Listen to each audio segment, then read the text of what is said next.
देश में अगले साल लोकसभा चुनाव होने वाले हैं। इस चुनाव में पश्चिम बंगाल खासा मायने रखता है और अब इसी राज्य में सेमीफाइनल मुकाबले के नतीजे लगातार सामने आ रहे हैं। जी हां, पंचायत चुनाव के नतीजे का ऐलान हो रहा है, जिससे बीजेपी काफी परेशान हो रही है, क्योंकि इसमें दीदी ने ऐसा दम दिखाया जिसके आगे विरोधी पार्टी बेदम नजर आई। कार्यकर्ताओं का ये जश्न, ढोल नगाड़ों की थाप पर नाच गाना, मिठाई बांटते नेता, ये तस्वीरें टीएमसी की है जो जीत के जश्न में डूबी हुई है।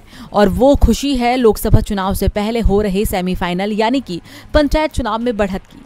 आंकड़ों के हिसाब से टीएमसी के 12,518 ग्राम पंचायत सीटों पर जीत दर्ज कर ली है, वहीं 3,620 सीटों पर उसकी बढ़त है।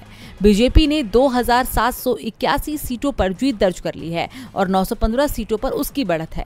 बंगाल में कुल 63,229 ग्राम पंचायत सीटें हैं। इसमें से 959 पर लेफ्ट फ्रंट और 625 पर कांग्रेस को जीत मिली है। ये आंकड़े साफ बयां कर रहे हैं कि दीदी का जलवा बंगाल में बरकरार है। इस जीत ने उसके लिए लोकसभा चुनाव की राह को भी आसान बना दिया है। दरअसल ये चुनाव 2024 के लोकसभा चुनावों से पहले सत्तारूढ़ तृणमूल कांग्रेस और विपक्षी भारतीय जनता पार्टी के लिए लिटमस टेस्ट के तौर पर देखा जा रहा है। बीजेपी इस चुनाव में जीत का दम भर रही थी, लेकिन नतीजों में उसकी हवा निकलती नजर आ रही है। तभी बौखलाए बीजेपी प्रवक्ता संबित पात्रा ने कहा कि पश्चिम बंगाल में चुनाव और हिंसा पर्यायवाची बन गए हैं।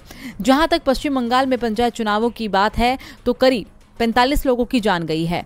वोट में धांधली जैसे शब्दों का इस्तेमाल किया जा रहा है। अब भले ही बीजेपी टीएमसी पर इल्जाम लगा रही हो, लेकिन दीदी तो जीत से बेहद गदगद है और अब देखना होगा कि क्या ममता बनर्जी इस जीत के सहारे लोकसभा चुनाव में भी बीजेपी को पटखनी दे पाती हैं।